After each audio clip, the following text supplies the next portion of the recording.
This episode of Inside Golf Podcast is brought to you by Inside Sports Network. What's up, everybody? It's your boy, Boston Capital Twiddler Steve on the Hold the Green podcast. All right, we are live. Tap in, birdie. All right, Carson Young is here. I bet Ludwig at 28. Let's go. I bet You him did at, too? I bet him at 25. Low sevens. I think there's some guys in here we like. Harris English at 7,300. I love Brian Harmon at 3.5% this week.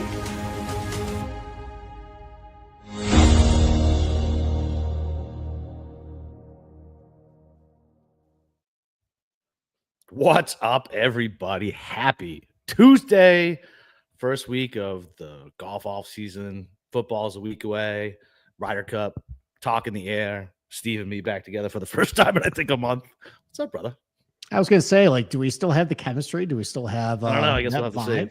Yeah. I don't know. We'll have to see. It's like meeting an old flame for like coffee after you've seen it for like a couple months. Like, how's this gonna go? You know, like how's the small talk, the chit chat, everything? We're just gonna go like straight into like the hot and heavy. So there we go. Yep. So no, great to have us back. Honestly, great to not talk about golf this week. I mean, we'll do some Ryder Cup talk, which that just gets both of us going. But like, great to not have to break down a tournament and go over a golf course. And it was. I think I enjoyed doing it a little more this year than I had in past years. I definitely reinvigorated myself, but it always around at the end. It's like, all right, I'm about done, about ready to give it a break and switch to football for a little bit. Yeah, we definitely made it a lot longer than we normally do before you can just watch it and see the malaise on our face talking about some tournament that neither one of us give a shit about guys we don't want to root for.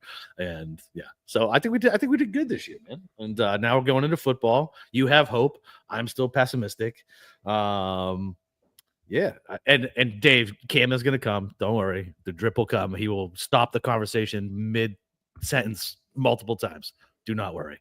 Hey! Now we're all looking forward to how he's going to spin the Aaron Rodgers revitalization in Pittsburgh this year. So don't worry, all that propaganda is coming a little later on. Before we get to that, though, a lot of Ryder Cup talk in our Discord. Honestly, we haven't really done a whole lot on the air. Like we've done a little bit, but it seems like every single show, every single piece of content has been talking about Ryder Cup for the last like literally 2 months. And every single fucking week, everyone's different captain's picks have just been changing. And like, I guess for me personally, I haven't really worried about it until now because it doesn't really matter. It was a lot of golf and obviously our opinions were going to change. But now we actually sit on the eve of your boy, Keegan Bradley, not part of the boys club, allegedly.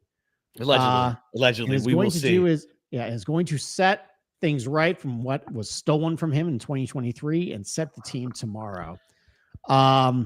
Rumors abound that he's going to pick himself. That will get your opinion on a little bit. And also Ben Griffin apparently is going to be the odd man out. Let's start with Keegan, though. Picking himself. He's your boy. Yeah. Is this the right decision for him? As long as he brings Ben Griffin with him and gets Morikawa off the team. Yes. Morikawa has no fucking business being on this team. Like, I don't know if you listened last week. Me and Byron both talked about it. I know you probably agree. Maybe you don't. I don't think Morikawa has any right to be on this fucking team over Ben Griffin or Keegan. Hasn't showed anything. His form is awful. He can't be popular in the locker room. Who could like that asshole? Like, I don't know. I guess maybe him and JT could get along. Cantlay gets along with no one. But I'd bring Cantlay. Like, he's at least showed up at these things, and he showed up last week. I think Keegan picking himself is perfectly fine. If I was him, I would absolutely do it. Why would you absolutely, like, it's slam dunk? It's not going to get in the way of like captain's duties, and it's not going to really distract him at all. Like, you're not worried about captain's duties. No, captain's duties are so overrated. Like, I legitimately think like a Ryder Cup cap's like a baseball manager. All you're doing is managing personalities, unless you're a complete stumbling, bubbling fucking boob like Zach Johnson, and just clearly doesn't know how to put like a lineup together. Like, I feel like you can do all this stuff later at night. You have a team around you. If you go out early, you can still be out on the course and ride around and get everything through your earpiece and get your eyeballs on everything. This footage of everybody doing everything. You're gonna get a breakdown from everybody from all angles all night after the first day. So yeah, I think he's a guy who's gonna be able to fire that crowd up, right? Not like this. What do you think this crowd's gonna be like? Is it gonna be like cringe, like, oh fuck, like this is terrible golf New York, or like good golf New York? No, I think it's going to be the worst of both worlds. I think it's going to be very corporate. I mean, these ticket prices are. No. Oh, yeah. You've seen what the ticket prices are, right? It was like $800. And then on the secondary market, it's going to be a bunch of just like hospitality tents and grandstands. And honestly, like I've been saying this about Bethpage, it's hard to. So the course basically goes all the way uphill and then downhill. And then across the street, that's where most fans are going to congregate. And that's where probably everybody's going to be. And I think that's where you're going to have the C-suites, everybody over there. And I think you're going to get the worst of mostly corporate guys who just get drunk during the day and say some stupid shit. Scream Baba Booey like anybody's listened to Howard Stern in the last 30 years. Yeah. I'm not going to, I think, particularly enjoy. I don't think you are either. That's why I wanted to ask you. I was picturing, they keep showing the Bethpage guys going nuts. And I'm like, Steve is going to hate this. No, I hated back in 2019 when they were shouting at Molinari, spaghetti the meatballs after every hit. Or meanwhile, strip on the Barbie after Jason Day hit a shot. Nice job, guys. Very creative. Yeah, all that stuff. I don't know. Maybe we'll get. I mean, this is a kinder, gentler generation. Like I don't know, maybe it'll be a little different. Not everybody gets bullied anymore, as you can see. Cracker Barrel have changed their sign back after being cyber bullied. I've always said bullying has its place, because these, like, key example, Colin Morikawa. He wouldn't be such a douchebag if he knows where the line is, where you're going to get punched in the face. You have to cross that line and get punched in the face at some point in your life to realize, hey, this is where my line is. This is where you have to stop. Okay, so you don't know my take about Morikawa. I mean, I made it very known in Discord what my take is, and actually, when you were off the show 2 weeks ago, I talked about with Josh. No, I was leaving the door open for Morikawa for the last 5 months because I was just waiting for him to just show something. Anything. And the fact that he has not shown anything since a 14th place finish at the Masters. He finished 8th at Rocket Mortgage. Otherwise, though, you have a disastrous trip overseas. You have some spots where he was high up on the leaderboard and then he just completely caved over the weekend for whatever reason. Yeah. And you have other guys who just are more deserving to play, are probably better course fits based on how I think they're going to set up Bethpage. It seems like they're going to cut down the rough, make it very bomber conducive, and kind of turn into a putting contest like they did at Hazeltine. And look at Morikawa's putting stats. They've been atrocious all year long. And you have just his vibe has been awful this year between his contentions with the media, the caddy switches. No, I don't think he deserves to be on this team. He doesn't. And I feel like captain's picks need to be about form and course fit, and he fits neither, in my opinion. I understand he's Colin Morikawa, and he could potentially have an upside, and things could turn around. I don't give a shit, honestly, at this point. And when was the last time he won? When was the last time he won? Well, he won the Zozo, which you say doesn't count. That doesn't fucking count. Okay, well, that means that then Keegan winning doesn't count either, buddy. What? Keegan won the Travelers. Fucking lots earlier than Keegan won Zozo. So apparently our outright that we didn't count. Okay. No, I don't think he should be on. All right. So then who should be the sixth captain pick then? If you're going to pick today. Griffin. All right. Okay. You got to pick 5 more, pal. Oh, all right. So JT, Griffin, Burns. Help me out. Young. Yeah. Cantlay. Yep. And Keegan. One more. Keegan. Yeah. I don't think anybody would have big pushback. I actually floated that out yesterday because there was a lot of people going after Burns. And I said, okay, let's lay out those. I hate Burns, and I still want him on the team. I know. I laid out those 6 guys, and I'm like, okay, like, are you really going to be upset about Matt McNeely not making it? Like he's made he's in a good season. Like there's actually some things that probably would work at Bethpage. He's got some distance, he's got putting, but like I'd rather than at that point just take the guy who's at least on some more teams. So I'll take Sam Burns. Are you really crying over Akshay not making the team? Are you really crying over Andrew Novak not making the team? Like Goddard kind of blew it. Like Goddard absolutely blew it. Yeah, the only one really would be upset about if you were like a Morikawa stan or somehow like still think Jordan Spieth should make the team. No, I think if those 6 guys, I'd be pretty happy. Perfectly fine. And I'll be 100% USA. However, I really think, and this is going to be tough for me, so I don't know. I'm not 100% committing to it, but I think if Morikawa's on the team, I'm going back. I'm gonna be yelling ole ole ole and waving the Euro flag. I think it's gonna happen if Morikawa's on the team. So tough for me with Keegan. Yeah. So if it's only one egregious pick, that's not really enough for me to maybe not want to root for the US. It is for me. Especially because like you look at some of the Euro team, like they also got some issues right now, like Lowry and Sepp and Hovland's really up and down. Like he's not like the alpha stud that he was back in 23. So they've got some issues too. Like if it's only like Colin is the egregious pick. Alpha Henley and Alpha Spawn. Like, come on. Hey, listen, man. Spawn put me in a body bag when I bet bogey or worse on one on Saturday, hitting like a 11-footer. But no, if it's like as Dave is pointing to right now, if it's multiple egregious picks, I don't even know what I'll do.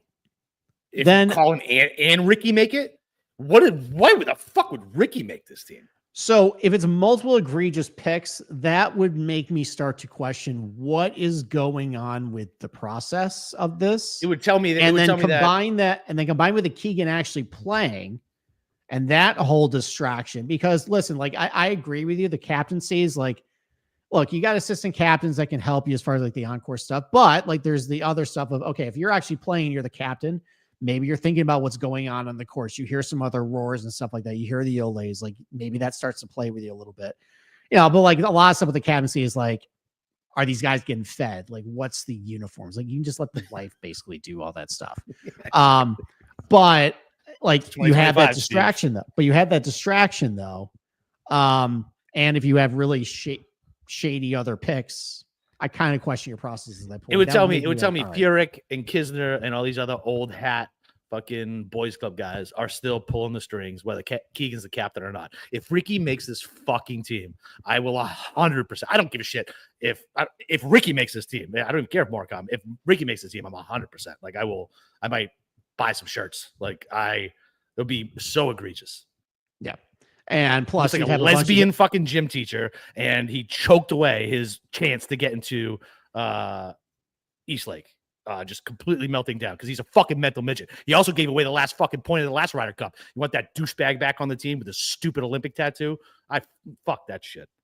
Fuck that. I think I'm about over with that. So, all right. So we will see what happens tomorrow, 11 a.m. with the picks. Before we bring on Cam here for the NFL stuff, can we just can I pat myself on the back a little bit? I never do that. I do a very bad job patting myself on the back. You do. I do. So, like I want to be held accountable and transparent with betting results, especially because like I post all my stuff on ISN and only for insiders. We have a special golf betting channel.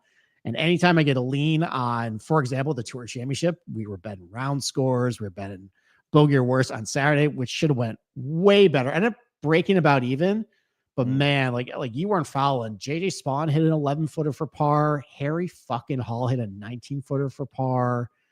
You had guys, we bet 12 guys total to make bogey or worse on one. Only one hit the green in regulation. And somehow we only won 5 of 12. But they're all like plus 180, plus 190. Yeah, so we have like making like half a unit or so. But so I want us to be accountable. Let's just go over kind of betting results real quick. Come on. For the year. So outrights for the year. How many did you hit, by the way, this year? How many did you hit? 4. 4? 4 or 5. Yeah. So I hit 4 quickly.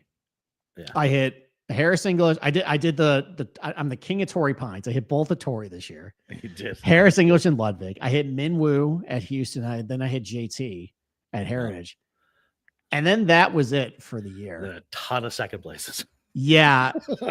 So I was still up for the year. I was still up half a unit for outrights. Not great. But look, like I had a stretch of Rory losing to Goddard, Grillo in a playoff, Graysman in a playoff. Yet Sam Stevens finished in second. Like even like Nico Echevarria like was doing all right, and then he kind of melted on Sunday at Wyndham. So 1 or 2 go my way there. Much better year. Yeah. So I'm good with that. Positionals, those sucked. Lost 5 units, down 6%. I kind of punted on positionals. Once I started realizing I just was not having a good year. I was gonna say you weren't really pounding those this year. No, I was struggling with them. I was getting blanked on a couple tournaments. And I'm like, and I think it's because like as books are getting just taxed to death by like, you know, the states and everything, the pricing's gotten worse and worse and worse. And typically I look at like plus 150 to like typically I start like plus 150 is like where I want to start. And the guys that I used to get would be pretty good and reliable are just kind of shitty now. Yeah. So not good there, but round scores. So I hit 70% for the year. Yeah, it's pretty good. It's pretty good. Actually lower than I thought. I thought I was going to be a little higher than that, but 70% clip, 27% ROI, plus 37 units. That's pretty good. Yep, including the 19-1 at Valero. Well, technically I lost 2 in the first round, so that knocked the ROI, but then we won 19-1 Saturday. Truist was really good. The Tour Championship, we made 5 units on those. Yep. Scottish was fun, just mega tilting all day, and then it all broke my way on the last hole. So really good year. But those are really only available because I can't post those on Tuesdays. I don't know what the lines are, but that's another perk to, you know, just being an insider at ISN. Like it's not just me. We got everybody posting bets, a lot of sharp minds. And we had a really good year. It was a lot of fun sweating that with the community as well. Just motherfucking golfers, especially when we bet overs on people. That was the best. It's just wishing horrible, awful things to these guys and cheering for their demise. And that was a lot of fun. So, you know, obviously it's the fall, but we got stuff going on. We got DP World Tour stuff. Obviously we got basketball content. So even though, you know, there's only a couple weeks left in the year, give us a try, see what we're all about, and then maybe get a head start before you really jump back into golf betting, start the century next January.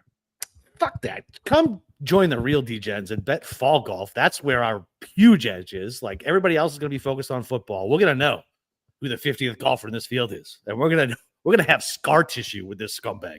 Like we are. So we're like, I'm telling you, the fall swing, I guarantee you, like you think you did good. I think the fall swing last year, we did the same thing. Crush the fall swing. Like that's just the way it is. Like, I don't know. I think it's a bigger edge for us, people who grind over this shit every week, every year, in the fall swing than it is when the norms come back. No, it is. Honestly, I like the fall swing a lot. It's definitely more laid back, but I do feel like we have an edge on a lot of guys too. So I think so. It's fun. So all right. Like I always used to say, fucking the bookies care more about the handle on, you know, USC versus Alabama than they do about the round 2 score between Chris Goddard and some other asshole you've never fucking heard of. Exactly. So all right. So before we bring on Cam here, let's just give a little taste of what the rest of the year is going to look like for us. Okay. So we're not going away, you know, and like. So Capper and we're not going to try and claim that we're like expert touts with football. Okay. We're both pretty good. I would say we're sophisticated squares. That's a good way to put it. Yeah. Shout out Jeff. Exactly. Feinberg. Yeah, exactly. Shout out Jeff Feinberg. But if you just enjoy us bantering, talking about football, ripping at each other, if you want to hear Capper just bitch and complain about the Patriots, if you want to see me get totally hyped and then soul crushingly disappointed about the Giants by week 4, and just want to sweat some bets with us, give our takes.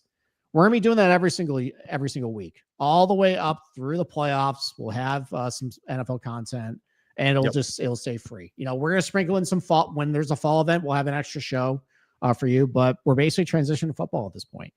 And I'm looking forward to it. It's gonna be a lot of fun. It worked out pretty well last year. We're gonna even have a special little live stream when the Giants play the Patriots on Monday Night Football in December. Stay tuned for that. That'll be fun. So, but yeah, let's bring on after a while, by the way. Where is he? Here he is. Maybe. There he is. We just kept adding me, and like you were adding me, and I was adding myself, and it just took me off right away. There you go. Hi, Cameron. How you doing, buddy? It's been a long time no see. I know. I have been crazy busy with life and vacationing, and I'm out in West Texas right now working, and this new job I took has definitely added some extra responsibilities. So that's what the money's for. That's what the money's for, yes, Cam. Yes. I didn't even know you had you left your old company. You got a new job. I didn't. No, just like a new different role. Oh, yeah, okay. Like my schedule is like just not as planned out. Like I'm just here, there, like everywhere. So okay, very good. Cam, I understand, buddy. This is just like, hey, guess where you're going? Oh, yeah. And you will understand this too, and all the other salespeople will too, because I rescheduled the dinner. I made it for like 5:30, thinking, okay, like I got 2 hours, like we'll have plenty of time to eat, have some drinks, and I can still get back for the show at 8:30, like 7:30 my time. Yeah, and my customers were both 5 old fashions deep at like 7:00. And I'm like, I got to text them and tell them I'm going to be a little late. Yeah. And I closed that thing out, and I hauled ass back to my hotel. So you need to do what some of the old wholesalers used to do. They'd bring along like a junior wholesaler. And by the time we burnt like the big wholesaler out, he'd make the junior wholesaler stay out with us and just give us the credit card. Well, luckily, the person next to us was one of their customers. So he came over, and then like they were getting more drinks, and I'm just like, oh no, like I gotta tell them, like I gotta call at 7:30 or something. You got to go do a podcast. Yeah. Like without telling them, always a call. Yeah. Yep. Yeah. There you go. All right. So tonight, we're going to go over some of our best bets and picks for the NFL season. We're going to go by division. Each of us is going to give out our favorite win total prop for each division. And if we got, if we want to spread some propaganda about our favorite team, obviously I think Cam probably will have a take on the Steelers win total. Cap will have a take on the Patriots win total. And then we'll give a division pick, give our playoff teams, conference champions, and then we'll round out at the end of the show with a Super Bowl pick. So let's start right at the top. Let's get right to it. The AFC East. Boston Cappers, Patriots. Yes. Big expectations. Beefing up the win total there. Let's start with you then. I'm guessing probably you have your take is on the win total for the Patriots. So why don't you maybe expand on that? Yeah, I mean the easiest bet on the board, if you don't want to pay minus 330 for Buffalo to go over 11.5, is under fucking New England 8.5. Are you fucking kidding me? They kept 8 receivers today. 8 receivers. You know what you have when you have 8 receivers? You don't have a receiver. Exactly. Our O-line, we're starting 2 rookies on the left side. The quarterback might be a bit of a hammerhead. I think he's kind of dumb. Josh McDaniels, quarterback, needs to be able to diagnose stuff. And I don't know if you ever heard Drake may talk. It doesn't. No, I know his brother though. It's not a sharp. Not the sharp. Yeah. That's all I say. Yeah. I'm like, all right, man, relax, buddy. He's like a big dumb Labrador, and he doesn't make the best. That fucking fumble he had in the first or second preseason game, trying to switch hands. I'm like, you didn't learn anything in year 1. Not a fucking thing. He's been concussed. He's won 1 fucking game. 1 game. You know how many draft guys we have on our team for the last 3 years from the draft classes? Not many. Drake, I know you just cut one today. Oh, we cut more than one today. That was Curtis Strange. That was the one where Sean McVay was laughing at Bill Belichick for taking him because we didn't have him graded up to the 3rd round. Typical Bill. We have 2 players who are still active from last year's class. Technically, Polk is still around, but he's on the IR. From the year before that, we have 1 player. From the year before that, we have 2 players. Our team fucking blows. Mac Hollins is going to be our 2nd or 3rd wide receiver. Mac Hollins. Trevion Henderson looks like he's going to be a stud. You know what happens when your best offensive player is a running back? You know what that means? It means your team sucks. Yeah, it means your team blows. This defense all of a sudden is going to be fucking great. Christian Gonzalez hasn't taken a snap all preseason. He gets hurt every fucking year. The other cornerback that we picked up gets hurt at least 5 or 6 games out of the year. We got Kyle Duggar. We're trying to trade. Nobody wants to take his contract. Nobody even wants to take our trash. Like, I know, listen, and we have a very, very soft schedule, air quotes. The schedule means nothing at this point to me. It never does. Like, things change. Everybody thinks they know something about teams, and they never fucking do. 8.5 is ridiculous. We won 4 games. That last game was against Buffalo, and they let us fucking win with Joe Milton. That's a 3-win fucking team coming back with a quarterback who's had 1 win, a worse offensive line, the same fucking weapons, and we're going to more than double our win total? Are you fucking nuts? Just because Mike Vrabel is a tough guy.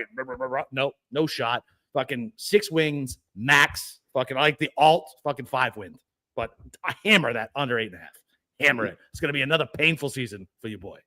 You know, it's nice to know that you balance out the positivity that Cam is going to have with the Steelers with the just salty negativity that I have heard from you for the last 4 or 5 years. I was about to say, I've been right every fucking year, haven't I?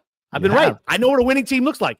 I've seen what a good team looks like. I can see it.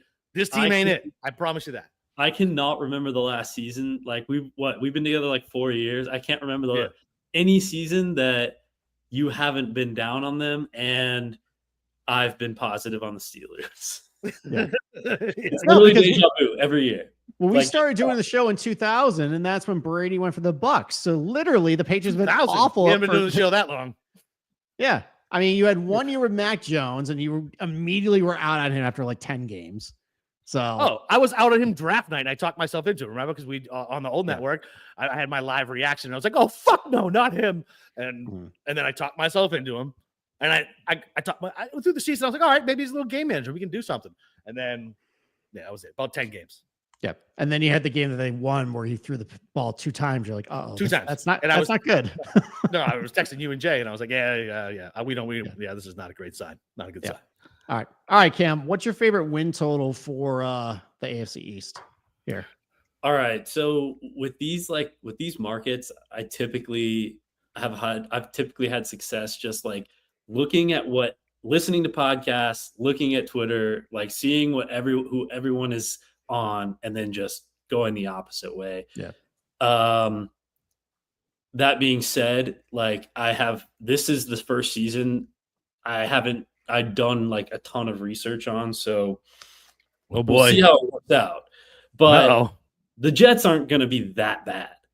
Oh, fuck off! The Jets are always that bad. Have you ever watched the Jets? Justin Fields won 4 games with the Steelers last year. And I mean, I don't think that the Jets offense is going to be as bad as the Steelers. I'm gonna stop you right here. I'm gonna stop you right here. No.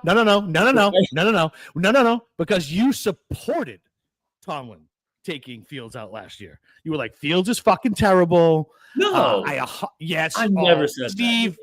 Steve, tell me. I think we might have to go through the archives. Run back the tape, because I never said that. I said that I would be okay with. I was fine with Russell Wilson, but the fact that we had Justin Fields go in and like win us our first 3 games, I think, and then he won 1 more, maybe a week or 2 after. But I mean, then when Russ got healthy again, having him come in, I mean, I never said that I was out on Justin Fields. I think he's good. Right. I think he's not great, but I think he can win them, a couple games at the start of the season. And then if we're talking 6 wins, I mean, the Patriots are 2 free wins. They'll go 1-1.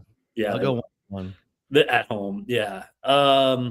No, I mean, if we're talking, like, I don't know if I'd bet it, but that's what we're asking you for. We're asking you for the best bet of the fucking division. This is my best bet of the division. That you're not going to bet? Yeah, I mean, sure, okay. This is my favorite bet, my favorite win total of this conference. So the Jets are going to win 6 games. Okay. All right. I mean, it's a very low bar. I agree with my co-host here, Boston Capper. I think the Jets are going to be bad. So bad. Yeah. I mean, look, you had Aaron Glenn coming over from the Lions. I know they had injuries, but like that defense Yeah, I don't know. I don't know if it's going to. I don't know. That might be a guy where he's a little better coordinator than head coach. So, and they still got some issues, I think, with the offensive line and everything. All right. So, kind of like what Cam said, though, just fading perception. Everyone is out on Miami. Everyone is out. Yes. This was the other one. Yeah. Just they're a disaster. First coach fired. And, Tyreek is washed up. He might be washed up. And even if in the markets, like it's 8.5 minus 210 to the over, but even in their alt win total for 7.5, it's the over is 7.5. Still juiced, yeah. Yeah, at minus 110 to the over for 7.5. So if I think the Jets aren't going to be very good, if I think your Patriots, and I agree with you, I think 8.5 is crazy for the Patriots. They got kind of a softer schedule too. They got a little bit of a good rest advantage as well. They still do some things well. They have speed. They got Bradley Chubb. They got Jalen Phillips. The offensive line is a complete disaster, but at least when Tua has been healthy, they have been winning games. So over 7.5 wins, minus 110, the all total. I don't think they're going to be as bad as what people think. I was considering that one because it's the same kind of mentality. Like people are just so down on these AFC East teams. But the number was just they suck. So I went with the listen. When the Patriots were dominant, they all fucking sucked too. And now it's when the Bills are good, we all suck. Like it's a miracle that these teams can make it to fucking 500. It really is. Like everybody shits on the AFC South about being like a trash bag division. The AFC East is a trash bag division.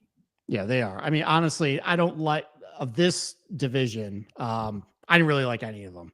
The easiest bet is under 8.5. That is the easiest bet. Yeah, and I wanted to let you have that, so I wanted to make it. I want to be like kind of different a little bit. All right, division pick. I mean, it's Buffalo across the board, right? Buffalo. Yes. Yeah. Like not even worth betting minus 270 for the division. Like, do we just President's Cup US this? Just bet that. Yeah, I just hate having my money tied up for that long. It is free money though. It's true. But listen, Josh Allen is kind of a meathead too. If he gets hurt, who knows? What are the Bills to have the first seed? Oh, I don't know. I don't know that offhand. So, but I mean, I was actually considering you can bet win streaks, and theirs was 5.5. And if they get past the Ravens in week 1, like their next 7 games are just so easy. Yeah. So it's does it only start from week 1? It's not like any point in the season. 5.5? No, it's any point in the season, their longest win streak. Because I took one on Green Bay under their 4.5, even though I like Green Bay this year. Like just a 5-game win streak for Green Bay. That's a lot asking for them. But I mean, yeah, like they have it's a really cake schedule. I'm gonna keep listening. I'm grabbing a beer though. Okay. All right. Let's move to the north. Let's go right to it. Cam, north. What's the vibes around Pittsburgh? How's Aaron Rodgers doing? What's the new medicinal miracle drug that he's peddling this year that's going to revive the city? Guys, how's it going? Vibes are immaculate. DK Metcalf is an absolute monster. Aaron Rodgers is Aaron Rodgers, but I'd like to just remind everyone the season that he had after they picked up Jordan Love and he had a chip on his shoulder. That chip is back, baby, and Aaron's going to come back with a vengeance. Everyone's down on him, says he washed up his Achilles. His heels are no good. He's going to come back. He's going to make the playoffs. I'm going to say we'll be like a 2nd seed, 3rd seed going in, get to the AFC Championship game. Oh, my God. Come on. Yeah, come on. What do you mean, come on? We've got a great defense. We've got some weapons. Got to be fucking kidding. Okay. All right. Weren't you saying that, like, weren't we talking about with Tomlin about how he might be kind of on the outs and this like how is that dynamic going to work with him and Metcalf and like Rodgers and like that just seems like a disaster. And Metcalf guys. You always have to remember, you can go back. You have a lot of history with Tomlin. You can always go back and look. All those playoff wins. No, I'm not talking about playoff wins. I'm talking about the teams that he had and that you just said number two seed. You can go back. Capper, you gotta get your mic. It's always been worse for him, and he always exceeds expectations. Okay. So if you think that I'm not just, putting the most insane amount of money that I put all year on the Steelers over 8.5 win total, like I do every year, and it's an automatic cash, you just take it. That it's just one of the rules. You just take the over 8.5. Tomlin's not going to have a losing season with a NFL MVP, a Super Bowl MVP, a team that is nowhere near as bad as the 2021 team with Duck Hodges and Mason Rudolph. This team is way better than that, and they still won 10 games. We won 10 games last year. We'll win it again. This year is going to be different because we actually have, one, a competent veteran quarterback who is a lot better than Russell Wilson. Two, we had a cancer on the defensive side of the ball last year. I don't know if y'all remember the press conferences, but yes, Dave, Duck Hodges pulled Laney Wilson. He's a legend, Steelers legend, awesome dude. We had a cancer in the locker room. He is now gone. Okay, that is why our defense struggled down the stretch. We should have won more than 10 games. This year is going to be different. The culture is going to be a lot better. We don't have George Pickens anymore. If we trade a wide receiver like George Pickens, there is a reason that no one in the media knows about. Tomlin does though, and he knows when to get rid of him and he knows when to hold him. So yeah, and then you got regular Kenny Rodgers who also quit on routes and stares at his quarterback, and like he's not exactly the most stable guy either to bring in there. I think he's kind of a one. The people of Pittsburgh are going to listen. My wife's from Pittsburgh. Her whole family's from Pittsburgh. Your dad's family's from Pittsburgh, right, Cam? Yeah. Was it your dad's family?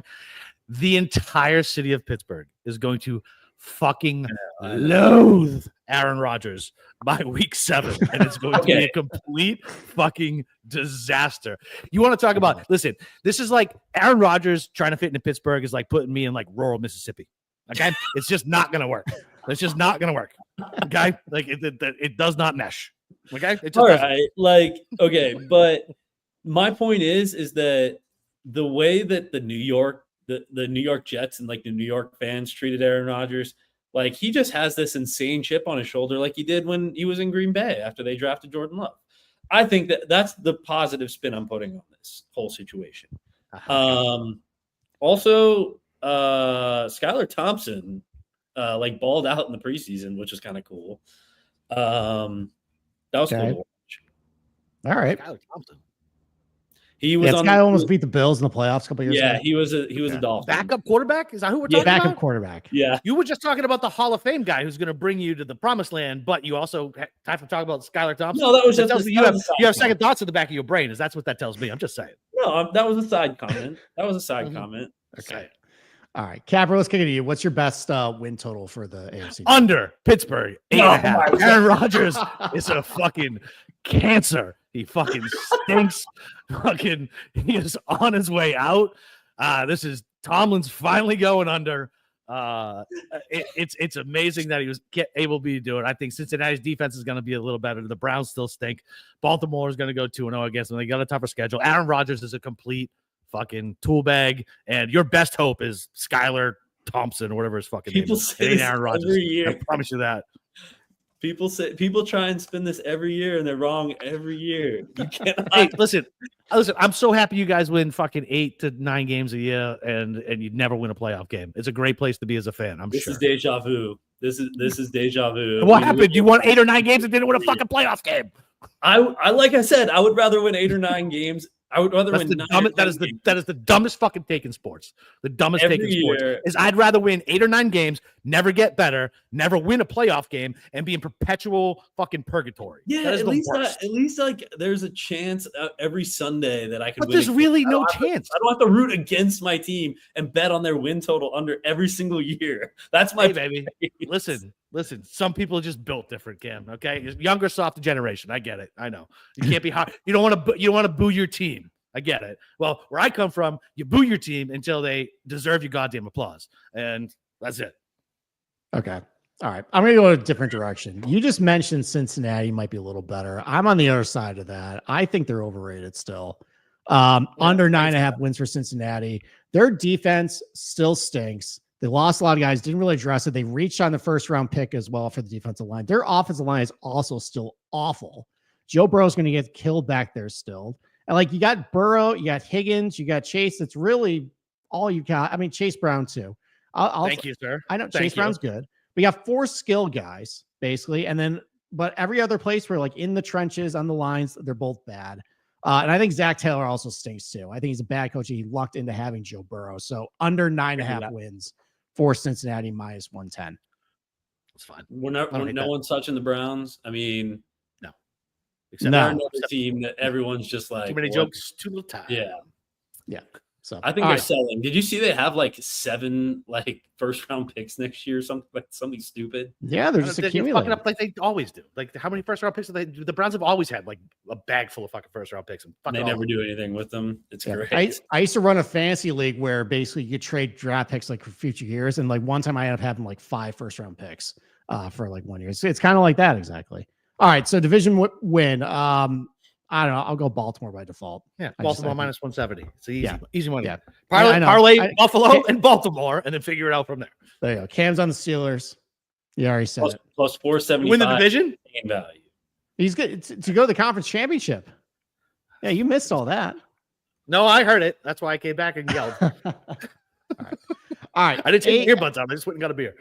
All right, AFC South. This one I think probably could go a bunch of different ways. Weaker division. You know, you got a shaky top team with the Texans. Capper, kick it off. No, you started off. We started off. You want me to start off? Okay, yeah, you start this one. All right, great, because you know I'm going to rail against Daniel Jones, right? Yep. And that's shitty organization. All right, this is my lock. Colts under 7.5 wins, minus 115. So easy. So easy. Vibes on that team is awful with that fan base. You go perusing Reddit and everything. They are so out on Steichen. They are so out on Ballard. Ballard should have been fired years ago. Terrible GM. The offensive line is starting to deteriorate a little bit. I know you got Quentin Nelson, but they're going downhill. Defense is Quinn, you ready, man? Did you ever hear that? Did you ever hear that clip? No, I don't think I did. From the draft night, it was RIP Jim Irsay. He was like, "Yeah, Quinn, are you ready, man? Are you ready to rock?" I was like, "Oh, buddy, have another RIP Jim Mr. Irsay." Yeah, and I'm sorry. I have 6 years of experience watching Daniel Jones. He sucks. He's awful, and this has all the makings of top 3 pick for the Colts, and then getting a franchise quarterback next year. Under 7.5 wins, it's going to be a complete shit show in Indianapolis this year. Yep. Same exact pick. That was the second easiest one on the board for me on the AFC. Daniel Jones stinks. The weapons on the outside are suspect at best. That fan base, this goes to football curses, which Cam certainly doesn't believe in. But since they tanked for luck, they hung a AFC finalist banner, and that's the closest they've fucking come. Like that is the sports gods saying, you did a bad thing. You're not allowed to tank to be good. You're gonna be bad for 20 fucking years. They took it down and they sent it to the Barstool headquarters in Chicago. It is currently on display there. Well, there you go. All right, Cam, what's your easiest bet on the board? Yeah, what's your best win total for this? Okay, I'm going back and forth. I think this is the year that you bet on the Texans. Last year they were the team that everyone. Like they had that insane year with CJ Stroud's rookie year. Everyone's like, oh yeah, there's no chance he's going to regress. He regressed. I'm hopping back on. They're even money to win the division, which is kind of scary because I also like the Jags over 7.5. I think I bet that too. The Jags are going to be sneaky. Like they have a good roster. Good coach. Travis Hunter. Not bad at football. Won the Heisman. I like I think I would take the Texans to win the division, but I like the Jags to win 8 games. Like, I think their win total is 7.5. 7.5. Yeah. Like, that's way too low. Like, come on. Like, they're going to win at least 9. They're going to make the playoffs. Yeah, well, Capper has a Jags fan in his life. I actually have a Jags fan in my life. I have multiple Jags fans. You do. You actually live there. Yeah. But I have a Jags fan. I live in St. Augustine, sir. I pay money to not live in Jags. I apologize. Yeah, you live in the Silver Spoon. I listened to a couple. I listened to a couple Trevor Lawrence interviews this summer, and he was actually like a much cooler guy than I would have thought. Like, just the way he looks, I thought he was going to be kind of like talk like all like prim and proper, but he kind of seemed like a cool dude. He's not. Yeah. But he seemed. He seemed.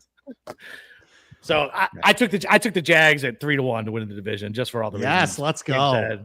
Yeah, I mean, look, like AFC South, it's a trash division.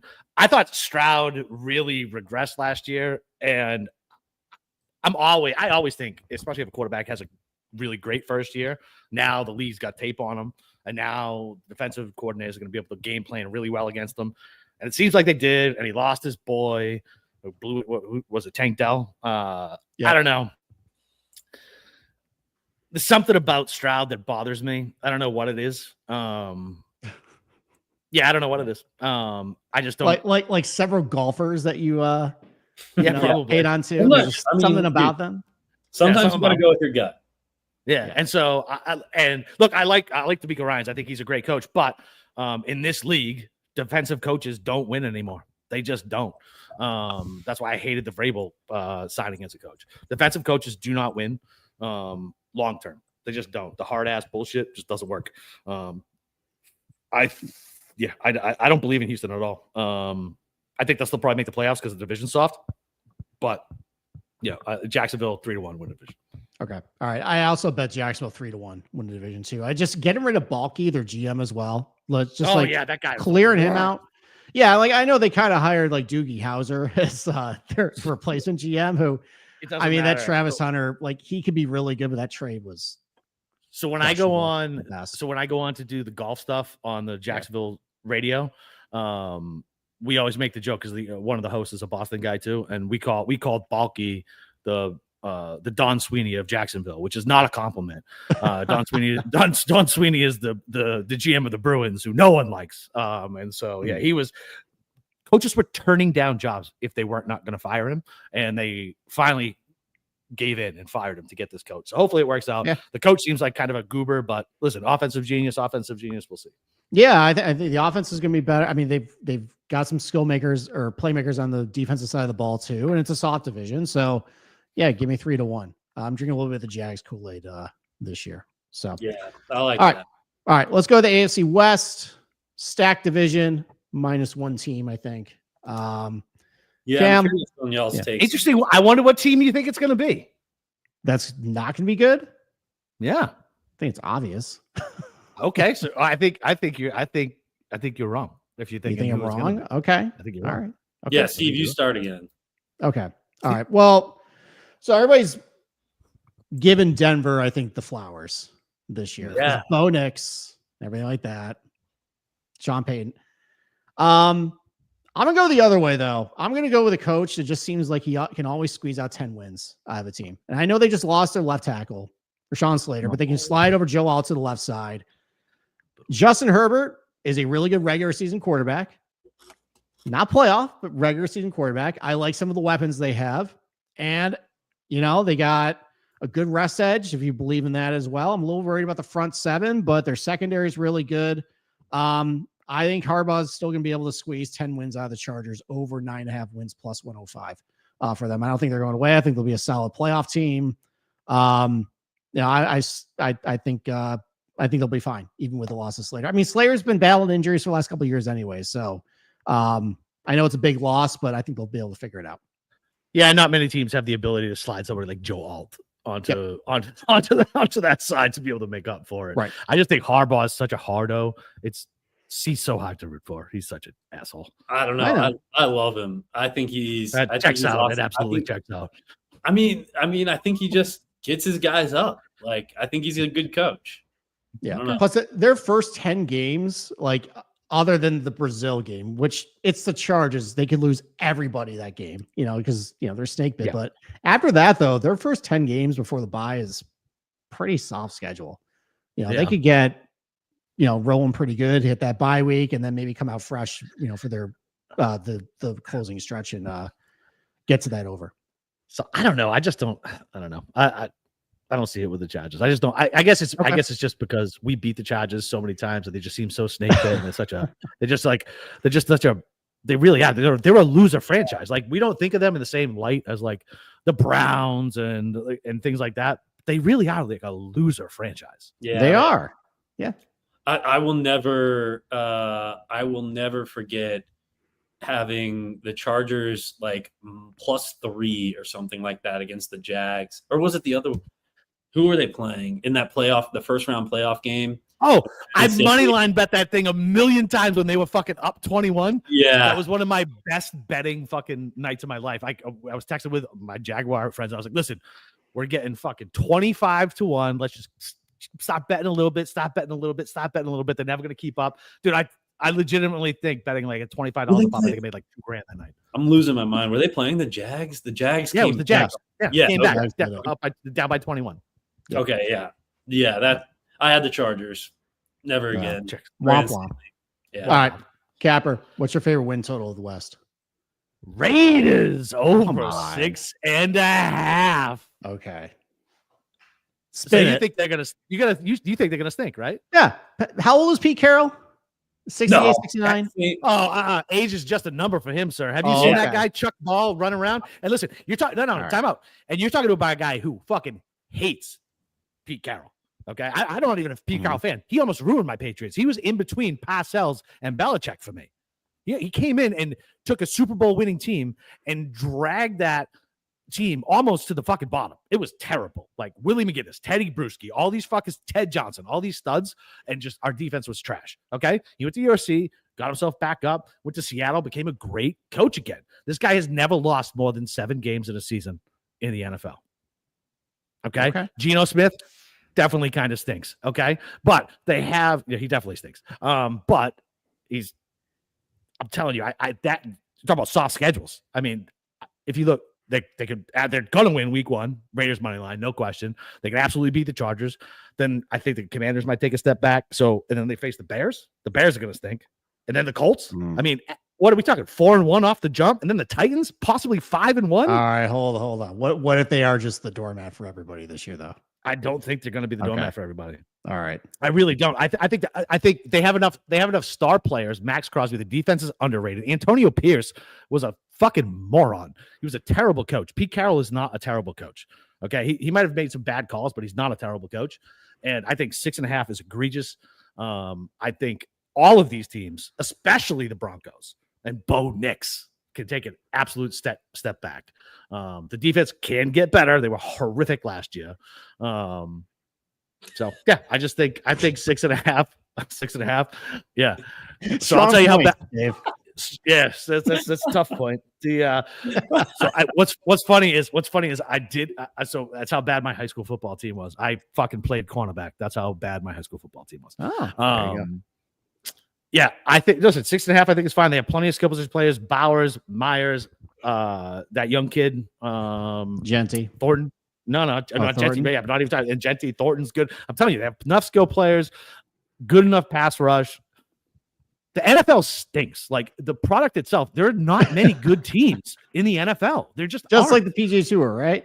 Yes, aren't good. There's enough bad teams where 6.5. I feel like 7. I mean, you're getting plus money at 6.5. So yeah, that's mine. Over 7.5. Actually, take the plus 6.5. Take plus sign. You did? Yeah, take the plus sign. I am so excited to watch these teams. Like this division is going to be awesome, I think, and I hope we're not disappointed by these teams. But I mean, yeah, I'm excited to watch these teams. All right, the Broncos are possibly the most overrated team in the AFC. I agree. Sean Payton's the quarterback. Yeah, I agree with that. But with the Raiders, I agree with Chairman Dave here. I think their defense is terrific. Their offensive line is also awful. Everybody's offensive line is bad. All right. Well, I think Geno's going to get killed. And if you draft an Ashton Genty really high and he can't find any room to run, like I think that's an issue. So that's fine. Listen, I love the Raiders over 6.5. All right, division bet. Chargers. Chargers. Okay. 3-1. Okay. Capper. 3-1. Chiefs -115. Yeah, I'm hearing a lot of maybe because I'm listening to like a lot of like fantasy stuff, like NFL preview stuff. A lot of Mahomes might have maybe taken a step back and not the best. I heard this shit with the Patriots too. It's everybody's wishful thinking. I'm very worried about that line of thinking, and given a team that is like, I understand like the Super Bowl hangover teams, but you also had examples of the Patriots who would lose Super Bowls and then just come back. The Chiefs just did it. And the Chiefs would do that too. And I'm worried the Chiefs lost the Tampa, went back and won. I'm worried that some of this talk of like, oh, the Chiefs dynasty is done. Here come the Broncos and all this shit. Yeah. And I'm very concerned about we get one of these like 14-3 Chiefs seasons that they just cruise. 100%. 100%. And as somebody who used to hear this, I'm telling you, it's everybody's wishful thinking. And it's my wishful thinking too. Like, I don't want to fucking see the Chiefs back again. But guess what? They still have the best offensive coach, the most proven playoff coach, the best quarterback in the league. He can make, just like Brady did, he make bums around him look good. Xavier Worthy's going to look good. Rashee Rice will look good in the first 4 weeks. That kid Royals will look fine. Like whoever the fuck they got in their backfield doesn't matter. They still have good defense, huge home field advantage, huge ref advantage anytime they have a home game. So yeah, why would I mean, I don't believe in the Chargers. They're a loser ass franchise. The Raiders are still the Raiders. I think they're 7. I don't think they're winning the fucking division. And I think Sean Payton and Bo Nix are possibly the most overrated QB quarterback combo. Maybe. Yeah. Yeah. And yes, Dave, they have a brutal starting schedule, but if I think they're just going to get back to being the best fucking team in the league and show everybody who's boss, it doesn't matter. The Patriots always had brutal schedules too. And it didn't matter. They just win. You play the first place schedule when you're the first place team. That's how it works. And it looks like a brutal schedule on paper. And then you go out and look, how many times did the Patriots sat out 2-2? And the national media be like, oh, there it is. It's the opening. Here it comes. Nope, just kidding. Patriots are back in the NFC Championship game. Yeah. All right. Playoff usually beating Pittsburgh, Cam. All right. Cam, who's your playoff teams? In the AFC? Yeah, AFC playoff teams. Oh, shoot. I didn't see that on the list. I'll start that. All right. Obviously, the Bills win the East. Ravens win the North. Jags win the South. Chiefs win the West. Wild card teams, Chargers. Here's the thing. You kind of hinted on it, too. There's a lot of bad teams in the AFC. So I think some of these two teams are not going to be all that great, representing the last two wild card teams. I guess I'll put in the Broncos. Gross. But I do think they're overrated. And then we get a Harry Hall gross 8-9 Dolphins team. Squeak. Oh, don't you put Harry Hall and the Dolphins together. Dave's going to turn on you now. All right. And then the AFC Championship, I think we are just destined to always have Chiefs Bills. They always run into each other. And the Chiefs just come out on top again. I think Chiefs are back in the Super Bowl. Dave, and what the fuck? Yeah, there you go. Sorry, Buffalo. Love you guys. You're never going to beat the Chiefs. All right, so mine are very similar. It's Buffalo, Baltimore, Jags, KC for the division winners. And then I have the Raiders. Shit, I lost track. Raiders, Houston, and Chargers. I have 3 from the AFC West. Okay. All right. So we're similar. All right. Mine are the same as Cappers. Just replace the Raiders with the Steelers. Okay. Who you got in the conference championships?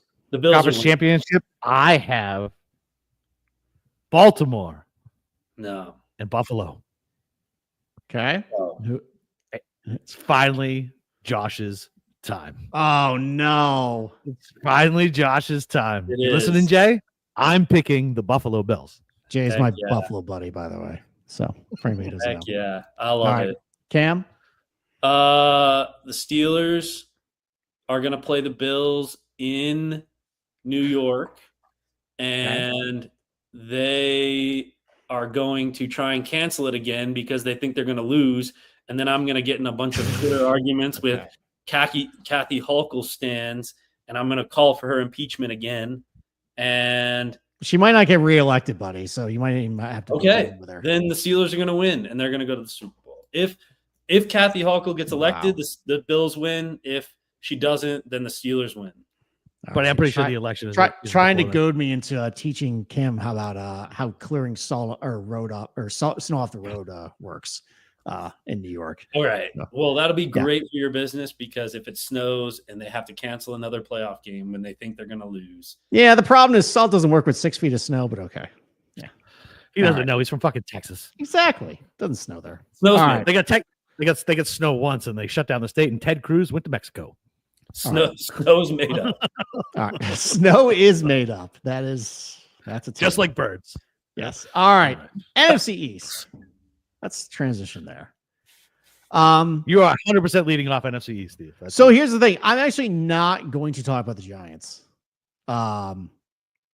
Because you know what? I am.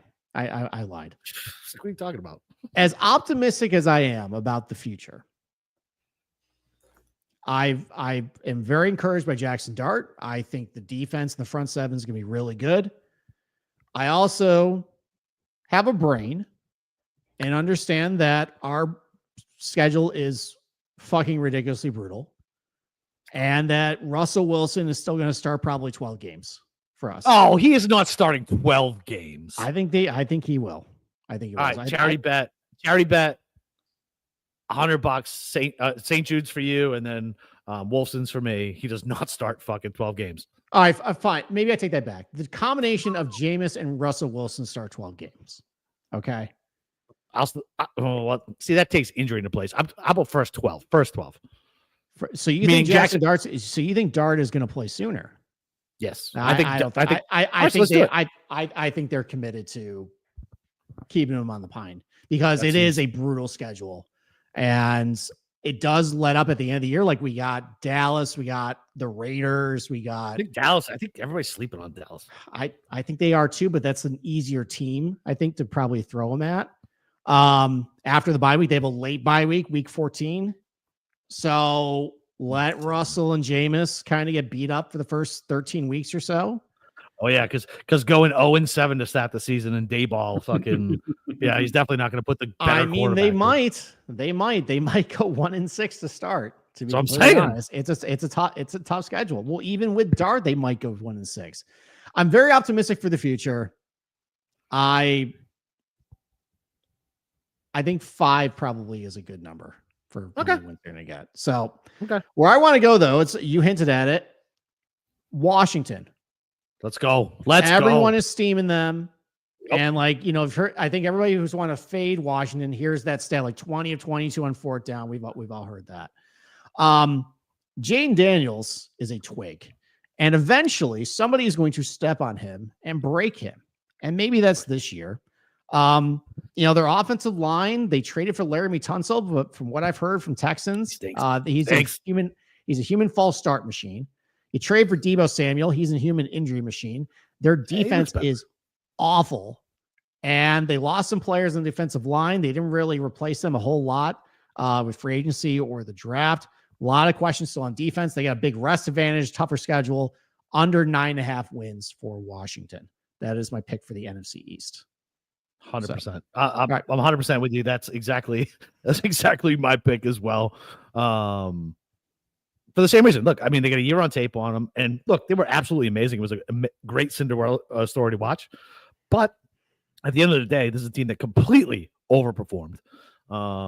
They won on a fucking insane Hail Mary. They won. How many did they win at like the last second? You know what I mean? Like that record could have flipped 3 games the other way. Dan Quinn fucking stinks. He's a terrible fucking coach.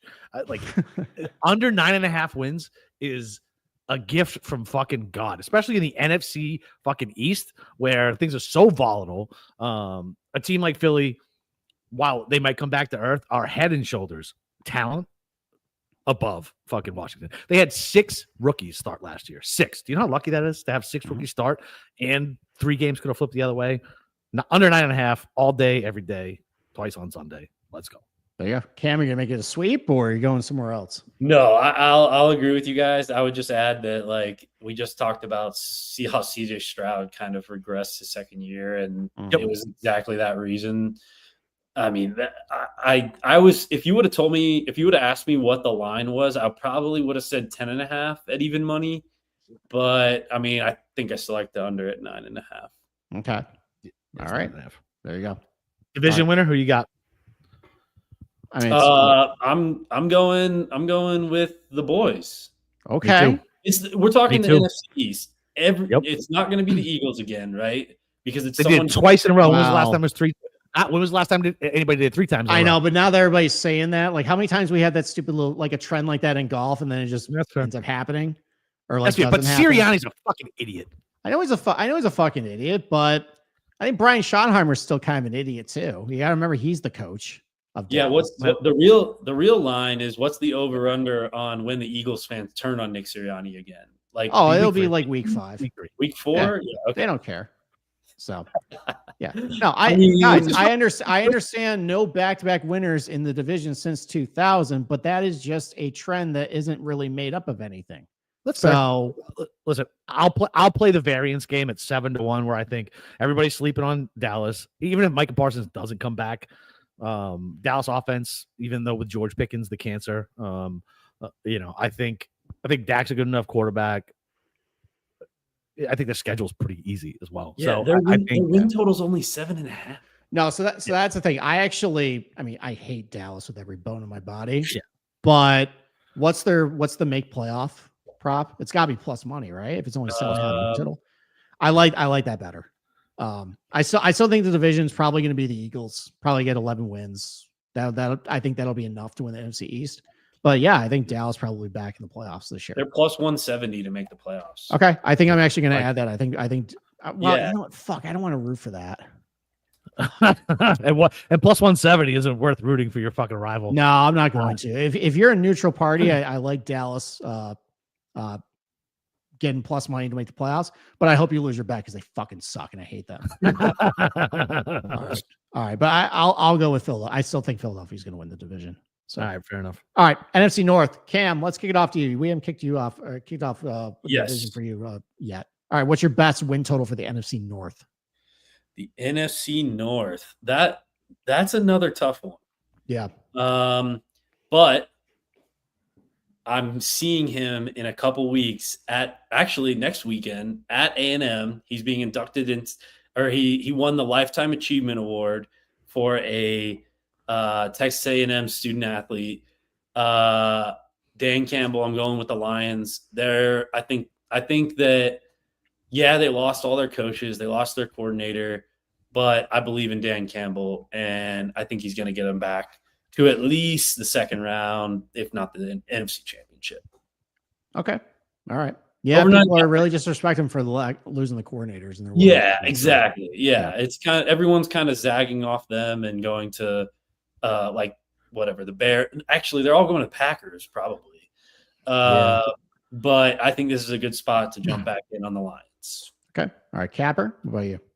Same. So my bet was actually under Bears, but I have plus 160 for Detroit to win the division. Like, okay. How about Dan Campbell, coach of the year last year? They make it all the way to the NFC Championship game. And listen, I know it's the Lions, and you talk about loser fucking franchise, but I really feel like Campbell has changed that culture there, which is a huge thing. Like, it really is. Like, it's like when people believe when team can believe they can win, it changes how they play.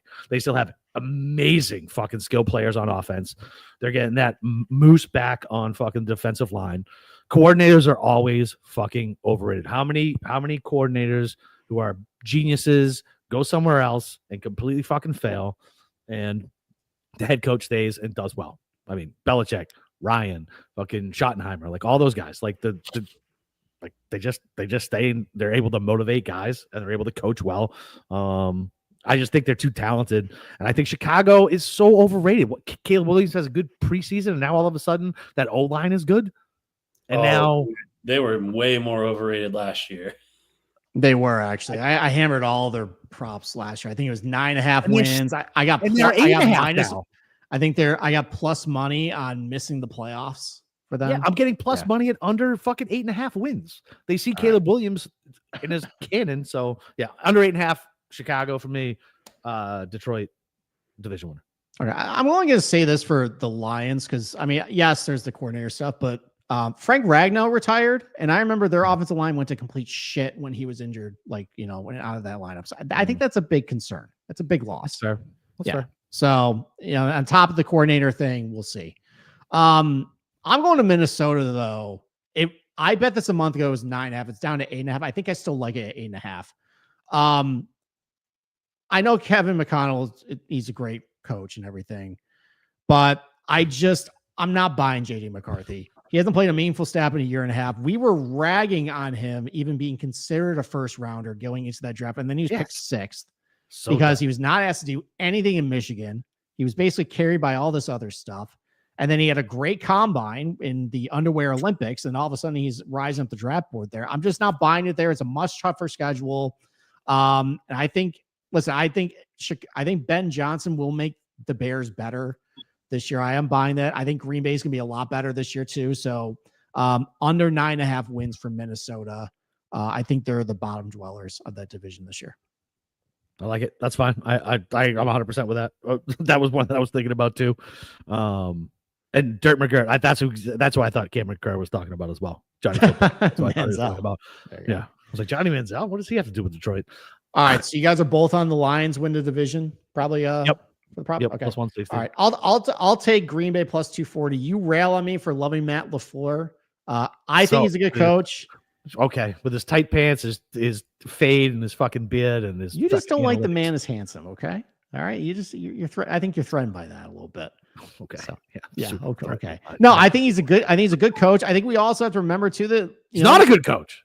He is a good coach. He's consistently. Why is he a good coach? Why is he good? He runs a great offense. He has, I think, elevated Jordan Love, who was a complete project when they got him. And I think we need to remember as well, the Packers had the Niners on the ropes a couple of years ago in the playoffs. Mm-hmm. And last year they had high expectations. Love got hurt in Brazil. I don't think he was healthy all year long. I think the defense is solid. The offensive line is pretty good. I know you were jealous that I took Josh Jacobs with our guillotine draft because you love Josh Jacobs as well. I kept him in our league too, and I think you're mad about that as well. Yeah. So I think this is a lot of pushback on that. No, I think Green Bay is going to win the division plus 240 this year. Okay. All right. Fine. NFC South. Capper. Okay. Ugly division. God.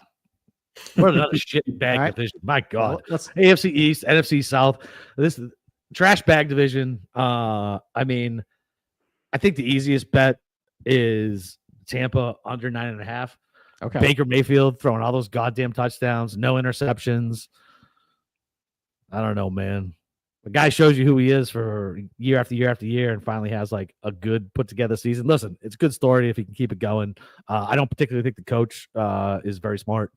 I know it's a shitbag division. Defense still kind of stinks. I know Godwin's not starting on the pup list. But yeah, man, 9.5 seems like a big ask for them to come back and do again when they have a tough schedule too. I don't believe in Baker. I don't believe in the offense. I certainly don't believe in the coach. I think the coach is probably the biggest thing. What was he like? Fucking like second or third in touchdowns thrown. I don't think he was like top 15 in his career prior to that. So I don't know. Mike Williams is my age at this point. Mike Evans is my age at this point. Under 9.5 plus money. Thank you. Yeah, I think you have healthier hamstrings than he does. I think so too. It's tough. Probably do. All right, Cam, what about you? What's your best win total for the NFC South? So if you would ask me again what the Bucs win total would be, I would have said 10.5. So I think I have to lean over with that. I think the Falcons might be sneaky this year. Every year, everybody thinks they always stink. I know. Yeah. That's another team with a bad coach, by the way. Raheem Morris stinks. I know. Yeah. Last year, that Thursday night, let me apologize. With Raheem Morris and Todd Bowles playing checkers on Thursday night. Awful. Terrible. All right, continue, Cam, though. I think I just got to go Bucs. I mean, I'm a Baker guy. I think Baker's a dog. Going over 10.5? Over 9.5. But you said you liked it at 10.5. I said it. I thought it would be 10.5, and so at 9.5, I like it. Okay. Okay. All right. This is probably going to be the worst pick of the night, and I picked Miami, for God's sakes. I like what they're doing in Carolina. Let's go. I like it. I think Dan Morgan and Canales said the team head in the right direction. I liked last year too. We talked about this when they benched Bryce Young, when Canales just looked at the situation and said, this is not working. I'm not going to continue to let this happen. And they went with Dalton. But then I don't know what happened, but Bryce Young came back and he looked good. He looked competent. Like he looked passable at least. And I think he's a good coach. I think he's good with the offense there. The defense was a complete disaster, but it seems like they addressed the front seven in the draft and some free agency. They had some things there. They had an easy schedule. The NFC South stinks. I don't buy the Falcons at all. The Saints are going to be awful. And I think the Bucs are overrated a little bit. So I'll go Carolina over 6.5 wins. And I'll also go Carolina plus 450 win the division. Let's go. I'm at fucking Carolina. I get 5-1 to win the division. Let's go. All right. Cam, I'm going to assume it's the Falcons win division or the Bucs win division. Yeah, Bucs win the division. I'm trying. I cannot, like, DraftKings is like broken. It's not showing me the player name, but I think Mike Evans has to, like, he can break like an NFL record if he gets another 1,000-yard season, I believe. I think that was last year. No, I think that was okay. Yeah, his receiving total is 975.5. So because he's done 1,000 yards for like the last 10 years or something stupid. Yeah, they're gonna force it though, is what I'm saying. Like they did it last year, they forced it last year. They're gonna force it again this year. So what does that mean? He's still good. Like he's gonna get. What does that mean? They could be down 42-7, and they could still chuck the ball to fucking Mike Evans. What's that got to do with the fucking win? Oh no, sorry. I'm saying yeah, I like the Bucs, but if I was to bet, my favorite bet in this division is over 975.5 Mike Evans receiving yards. Gotcha. Okay. Got it. Sorry, I didn't complete my thought. All right. NFC West. Another division, at least in my opinion, could be a complete train wreck this year. Yep. 100%. Yep. So, Cam, let's start with you, though. What's your best win total for the NFC West this year? This one's hard, too. Yeah. I think this is easy. Like, I have not even heard one person or one, like, entity mention the Seattle Seahawks at all. Okay, well, we're gonna mention them tonight. We're gonna mention them in a second. Then. Okay. I think the Niners are gonna bounce back. I think the Niners are gonna go I think they're gonna go far in the playoffs. So I think they're gonna go. I think they're gonna go to the NFC Championship again. All right, so over 10.5 wins then. Okay. Did you pick? Okay. All right, I will give the counter to that then. Okay. I'm on under 10.5 wins for the Niners. And I understand easiest schedule in the league. I understand they got the biggest rest advantage. You know what the easiest schedule going into the last year was the Falcons. And that didn't really work out for them all that well. Like, I understand, like, it looks great right now. Who the hell knows what's going to happen? I know they were the most injured team last year, and they're going to have like some sort of injury regression. Going back to 2018, like I guess Warren Sharp was like tracking, I don't know what this metric is, but it's like the most injured teams. This is their ranking every single year going back to 2018. First last year, 29th in 2023, they had a healthy year. 9th, 3rd, 1st, 6th, 4th. They're always fucking hurt. Okay. So maybe 2023 actually was the outlier year. And maybe the guys they actually have on that team, they're just always hurt. They lost a lot of guys in free agency. They didn't really replace them there. They're relying a lot on rookies. I know they had a lot of high draft picks, but it's a lot of rookies starting for them. And John Lynch has kind of been striking out with the draft for the last couple of years. I think you got to question him a little bit. Who knows with McCaffrey? The wide receivers are already injured. Kittle had a very healthy year last year. He's always banged up and nicked up. He's getting older. And I think everyone's just seems like they're penciling them in for the division, playoffs, and everything. Under 10.5 wins. I think I'll admit their schedule is cake. I think they can get 9 easily, but I'm going to go under on this one. I was debating back and forth between that one and the other one. So I'll give the case because I bet the San Francisco one, but I also bet this one. So I didn't know which one to bring up. You brought San Francisco. I'm taking Seattle under 8.5. Oh, okay. All right. I don't know if you guys know this, but Sam Darnold is the quarterback. Did you guys know that? Yes. Did you guys know Sam Darnold was the quarterback? And he had one good year with like the QB whisperer, and prior to that, he was seeing ghosts and was basically a washout in the fucking league and a perennial backup. And now he has Jackson Smith and Jigba to throw to, the hurt body of Ken Walker, shitty defense, shaky coach. No, their defense very easy schedule. Their defense is all right. The defense is fine. It's just shaky. The schedule is so easy. That's why the 8.5 is like right there. That's why I think the stronger bet is San Fran under, because you got a little more leeway. But I can see Seattle at 6 to 8 all day, every day. Sam Darnold is not a good quarterback. It was just a magic show. Like, it really was. Like, that's what the Vikings did for him. Sam Darnold is not a good quarterback. You saw exactly who Sam Darnold was the second he was pressured. And then that Cinderella story came to an end. You know what I forgot over the summer? Cooper Kupp is on the Seahawks. Yeah, who probably was washed. Steve's washed. Okay. No, I actually like Seattle this year. Okay. I do. I think if I'm down on San Francisco, I think the stuff out of the Rams with Stafford is very concerning at this point. And I have no faith that, like, even I respect McVay. If they lose him, I could see that going completely He's the second wrong. best coach in football. I know, but like Jimmy Garoppolo is not good, but no, he's terrible. Jared Goff wasn't good when initially when they took him to the Super Bowl, right? Like, Jimmy Garoppolo and him very similar, I think, at the time. Just saying. Garoppolo is washed at this point. How many shoulder surgeries has he had at this point? No. Listen, he's done. He's certainly made a glass. He's done. All right, so the Rams situation is very shaky. I'm a little lower on the Niners, and I'm sorry. I think Kyler Murray's fucking terrible. He's awful. He's awful. So I'm out on the Cardinals too. So then I'm looking at Seattle plus 550, making a case for them. Their offensive line last year was trash. We got Clint Kubiak coming in. He's going to run that zone blocking scheme. Because his dad was good. Okay. Hey, man, it works. It works. He's a good offensive coordinator. I think he's going to turn that around. I think their head coach can just focus on the defense at that point.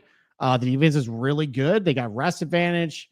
So Seattle plus 550 for the division. Schedule's so easy for Seattle. It is. I think the West is going to be worse than what people think. So Seattle winning the division over 5-1. I think I'll take a stab at that. Yeah, that's fine. Okay. Right. I took the Rams at 2-1 just because, like I said, I don't believe in San Francisco. I don't particularly believe in Seattle, and Kyler Murray is a complete bum. You can really bet 3 of these teams under, and I feel like you'd be all right. You probably could. Yeah. I feel like you bring Arizona, San Francisco, Seattle. I feel like is probably the closest one that's going to give you the biggest sweat.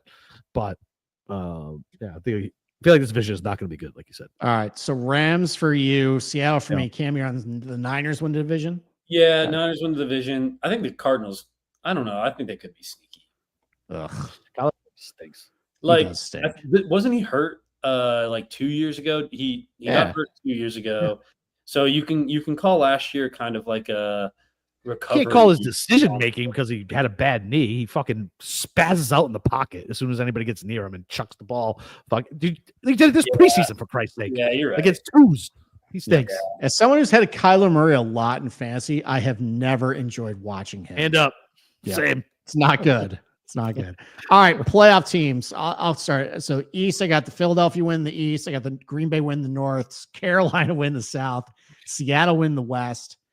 I will go wild card teams. Detroit. I'm drinking the Chicago Kool-Aid. I think they get 60, and then Dallas making the playoffs as the 7th seed. All right. So what about you? I got Dallas winning the East. I got Detroit winning the North. I got Carolina winning the South. I got the Rams winning the West. And then I got Atlanta, Green Bay, and Philly.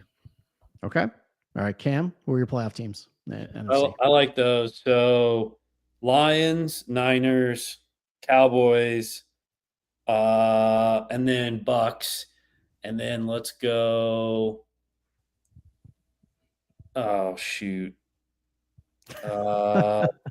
Yeah, that's all I got. All right, there you go. All right, conference championship. Cam, who's the last two in the NFC and who's going to the Super Bowl? Let's go. I'm gonna go Niners. No, I can't put the Cowboys there. I'm gonna go Niners versus the. Let's go Bucks. Okay. No. Niners versus the Lions. No. Rematch. Niners versus the Lions. Niners win. Okay. Go to Super Bowl. Yeah. All right, Capper. So I got Lions versus Dallas. Lions. Oh, wow. Disgusting. But Lions winning. That'll make everyone happy. All right. Then it's going to be a clean sweep of the Lions make the conference championship, coming out of the wild card spot. Doomed. But I got Green Bay hosting them, and I got Green Bay going to the Super Bowl. Ugh. Matt LaFleur is my Patrick Cantlay, apparently. Do you want to have sex with fucking Matt LaFleur? I think he's a good coach. I think he's a good coach. I think he can squeeze the most out of that team. Oh, I'm sure you want him to squeeze something.